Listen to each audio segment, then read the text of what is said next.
The 12-step program of Alcoholics Anonymous has had a profound effect on my life, one that I never thought was possible. Feeling the desire to drink be lifted away, feeling my soul open up, feeling the weight of everything weighing me down be evaporated, has been the single greatest experience I've had. And living with the benefits of what the 12-step program gives is unexplainable, as they have to be experienced to be understood.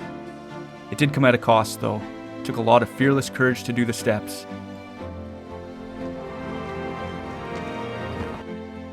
To embark on such a journey. At times it was uncomfortable. This discomfort came because I was stripping away the unhealthy parts of myself that had bonded to me. Like basically tearing you down to bones, ripping your life apart, anything you thought about yourself or what it was, anything you thought you had, your family, your career, your anything, gone. I'm talking about my ego and specifically my self-centeredness. I didn't think I was self-centered, but the thing about the steps is that the self-centeredness got revealed to me. Once it was revealed, it could be addressed. And by doing that, I woke up a power that was deep inside of me. This power had been suppressed all along by the self-centeredness, along with the guilt, shame, the fear. The 12 steps awakened me to the power that replaced these terrible things. And when I was finally living off the power that was inside of me, I was free. This is my experience with the 12-step program of Alcoholics Anonymous.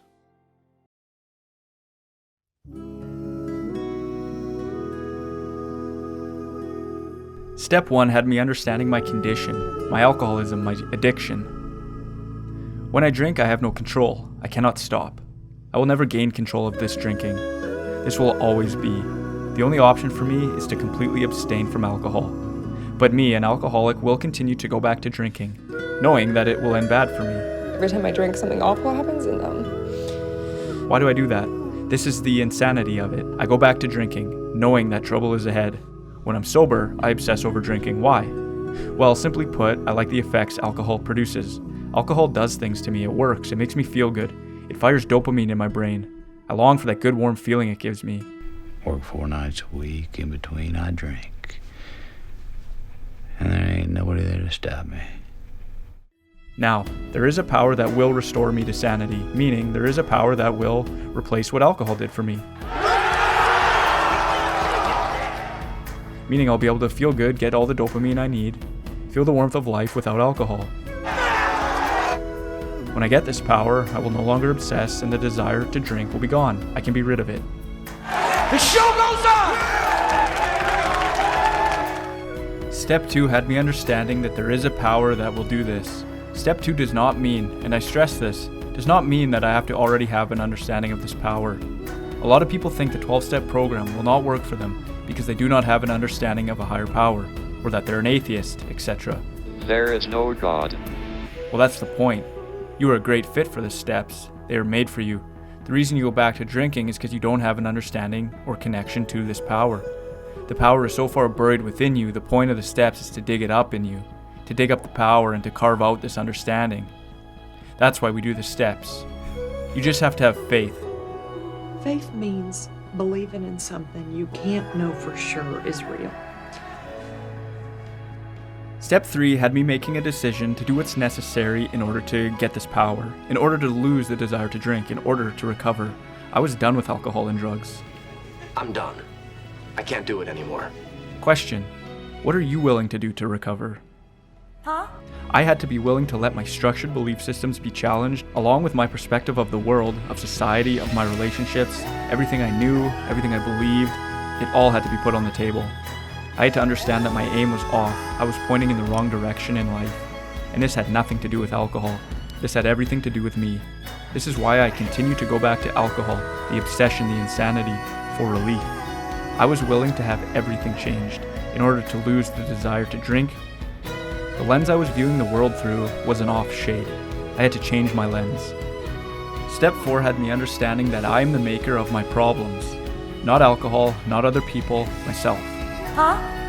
Through writing inventory, I revealed to myself that the resentments and grudges I had, my fears, my guilts, my shame, was all caused by my own self-centeredness, and that if I wanted to awaken the power I was seeking, I needed to clean these things up.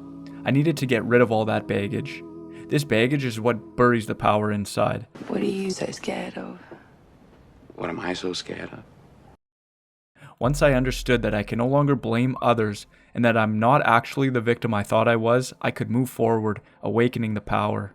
Step 4 helped me realize what exactly self-centeredness and selfishness truly is. Step 4 inventory videos are linked in this video's description. Step 5 had me truly connecting to the power for the first time. I shared my inventory with another person. I laid it out for them to hear. It was no longer a prisoner in my own mind. A prison for your mind. It was out there, and I could finally start being rid of the baggage and experiencing the power. After spilling it out, admitting my wrongs, I could feel this power starting to awaken inside. Wow. This feels good. Everything that had been dragging me down had felt far away. As per the big book's instructions, I then sat alone for 1 hour with this power I had been experiencing, and I thanked it, feeling immense gratitude. This is where I felt real authentic gratitude for the first time. I thank God for that. I'm grateful for that. The steps so far had me understanding my defects of character. People are going to tell you you're perfect just the way you are. You're not. You are imperfect. You always will be. Step 6 required me to become willing to let this power I had started to awake remove these defects.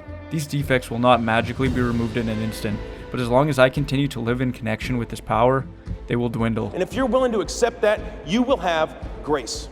And grace is a gift. Step 7 had me directly asking the awakening power within me to remove these shortcomings and defects of character, knowing that I must continue to do my part, meaning I have to continue doing the work of the steps, and I have to continue to live a life of unselfishness. Step 8 had me make a list of people I've harmed in the past. I had to right the wrongs I've made in my past. I can never live a life of true freedom if I'm still connected to the harm I've caused someone. This harm is baggage that I wasn't able to clean up in earlier steps. Not only did I have to make a list, but I had to become willing to make an amend to the people on that list, whether I wanted to or not. If I found I didn't want to make an amend to a specific person, I had to go back and do some more step 4, 5, 6, 7 work. To understand how, for whatever my reasoning was for not wanting to make an amend to a person, was simply put self-centered and selfish, and based in fear. Step 9 had me making the actual amends to the people I've harmed that were on my list. The action of doing this is a cleanse. This meant making apologies. This meant paying financial debts I had owed. This meant keeping my word and following through with promises that I've made people in the past. Step 9 is about setting everything straight. Some of them were able to hear my apology. Some of them never will. I'm sorry.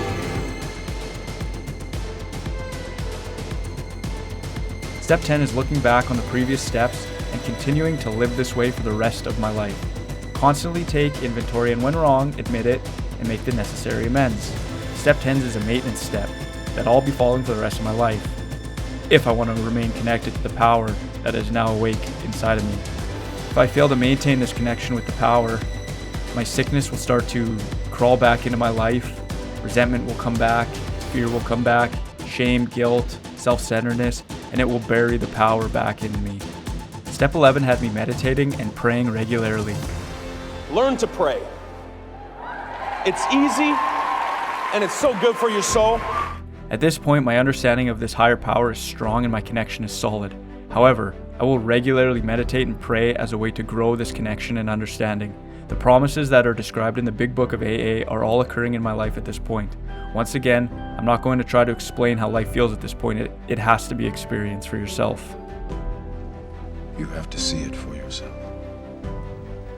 And finally, step 12 had me understanding that this awakening was a direct result of doing the 12-step program of Alcoholics Anonymous.